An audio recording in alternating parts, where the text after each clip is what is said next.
নমস্কার, আমি অ্যাস্ট্রোলজার শ্রী গৌতম ঘোষ।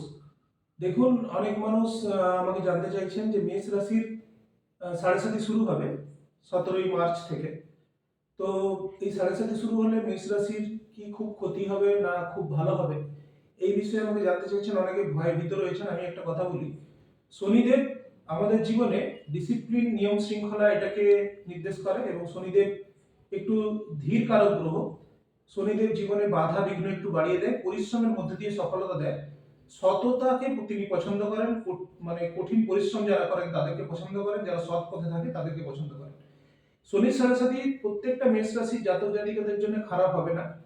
শনি জন্মছকে কেমন বসে আছে সেটা দেখা দরকার। শনি যদি খারাপ অবস্থায় বসে থাকে, শনি যদি অশুভ গ্রহের অবস্থায় সঙ্গে বসে থাকে, তাহলে শনির সাড়ে সাথী খুব ক্ষতিকারক প্রভাব দেয়।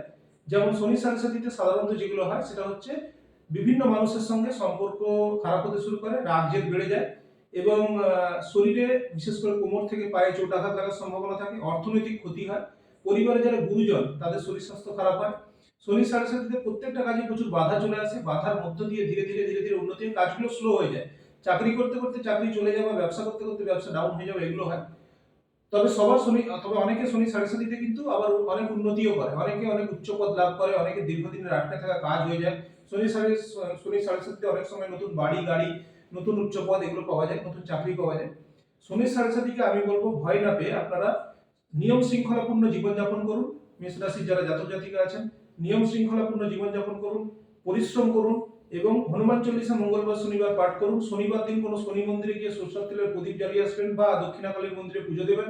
আপনার থেকে যারা যে কোনো ভাবে দুর্বল তাদেরকে সেবা করবেন, তাদের সাহায্য করবেন এবং নিয়মিত পশু পাখিদের আহার দেবেন, গুরুজনদের সম্মান করবেন। এইগুলো যদি আপনারা নিয়মিত করতে পারেন, তাহলে কিন্তু শনির সাড়ে সাথী আপনাদের জীবনে খুব ভালো ফল দেবে। সবাই সৎ পথে থাকার চেষ্টা করবেন, সৎভাবে জীবনযাপন করবেন। সবাই খুব ভালো থাকুন, সুস্থ থাকুন। জয় মাতারা, জয় গুরু বামদেব।